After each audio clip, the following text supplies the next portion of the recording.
గుడికి వచ్చేటప్పుడు కూడా 10 నిమిషాలు ఉండలేక ఆ గుడిలో సందేశాలు వినలేక ఆత్రంతో వస్తున్నారు, ఆత్రంతో వెళ్ళిపోతున్నారు. ఎక్కడికి పోయినా నిలకడ ఉండటం లేదు. అందువల్ల నేను కోరుకుంటుండేది ఏంటంటే మహోన్నతులు మహానుభావులు ఎక్కడో గ్రామీణ ప్రాంతంలో చెప్పులు కూడా లేకుండా ముళ్ళ చెట్ల అడవుల్లో పెరిగినటువంటి ఉదయగిరి కొండ చెట్లలో పెరిగినటువంటి ఎందరో గురువులు విజ్ఞానాన్ని పెంచితే ఇంత దూరం నేను రాగలిగినాను.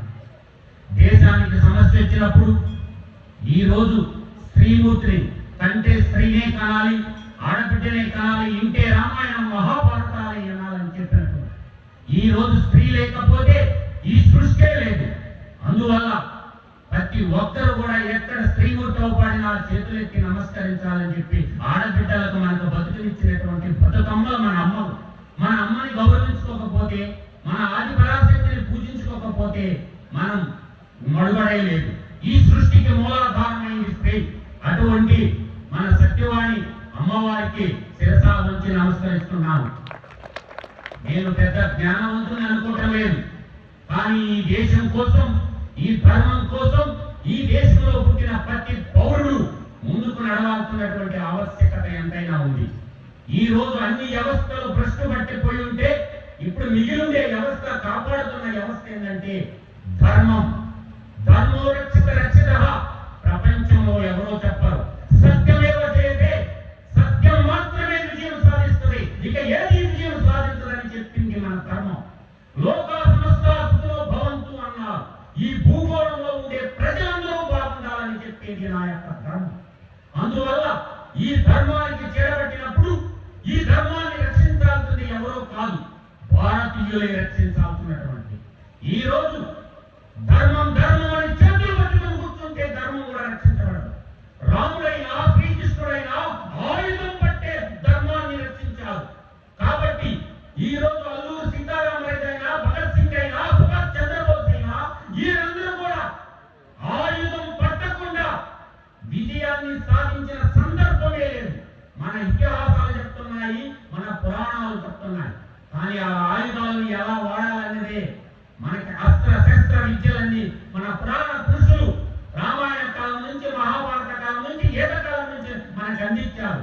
ఆ విజ్ఞానానికి దూరంగా జరిపి A+B² వెళ్ళిపోయింది. అందువల్ల నేను ఒకటి చెప్తున్నాను, ఎంతో మంది మహానుభావులు పుట్టినటువంటి ఈ గడ్డలో మళ్ళీ పునర్జీవింప జరగాలి భారతీయ తత్వాన్ని. ఈ పునర్జీవించబడే ప్రపంచానికి ఇదిరానా భారతీయ తత్వం. 26 అక్షరాల ఇంగ్లీషు భాషకి అంత పొగురుంటే 56 అక్షరాలు ఉన్న నా భాషకి ఎంత పొగురుండాలా అనేది నా ఆవేదన. ఆ ప్రపంచంలో అందమైన నుడికారం కలిగి నా భాష, నా తెలుగు భాష, దేశ భాషలందు తెలుగు లెస్స అన్నారు మహానుభావులు ఎందరెందో. అందువల్ల పోతా పట్టకపోయేది ఏమీ లేదు. ఆభరణం అలంకారం మాత్రమే. వాక్భూషణం భూషణం అన్నారు. వాక్ స్తుతి ప్రపంచాన్ని మార్చగలదు, మూర్ఖులు కూడా మార్చగలదు.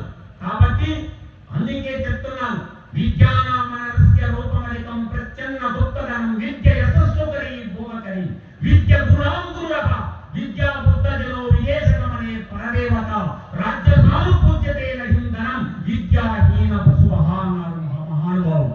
భక్తారి సుభాషితాల్లో విద్యా పద్ధతిలో మా గురువులు మాకు నేర్పించినటువంటి సంస్కృత శ్లోకం నేను బాగా నమ్ముతాను.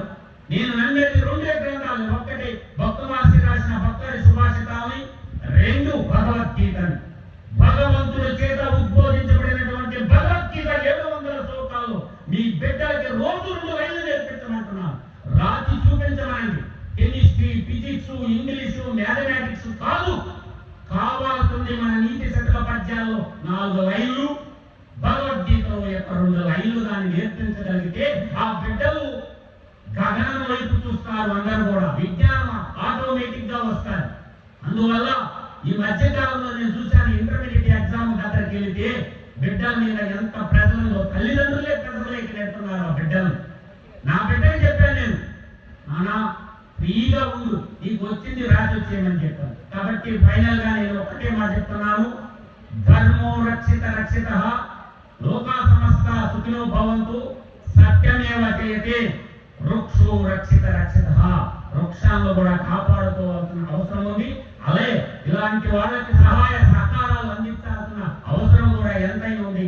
రోజు ఒక టీ ఖర్చు మనం దాన ధర్మం చేయగలిగితే ఆ సర్వేశ్వరుడు కూడా మనల్ని కూడా ఆశీర్వదిస్తారు, అష్టైశ్వర్యాలు ప్రసాదిస్తారని కోరుకుంటూ నాకు ఈ అవకాశం ఇచ్చినటువంటి పూజనీయులు మా తల్లి గారి సమానులైనటువంటి సత్యవాణి ఆంటీ గారికి పాదాలకు నమస్కరించు సెలవు తీసుకుంటున్నాను. జై హింద్. మధుసూదన్ రెడ్డి గారి యొక్క ఆవేశం, ఆవేదన, ఆలోచన ముప్పేటగా గరగరలు ప్రచరిస్తానని జాషువా అన్నట్లుగా నిజంగానే నిప్పులు కురిపించారు. వీరిని కళాశాలకు పంపించాలి, అక్కడ పనిచేయాలి. మనం వృద్ధాశ్రమాల్లో ఈ గర్జనలు కాదు.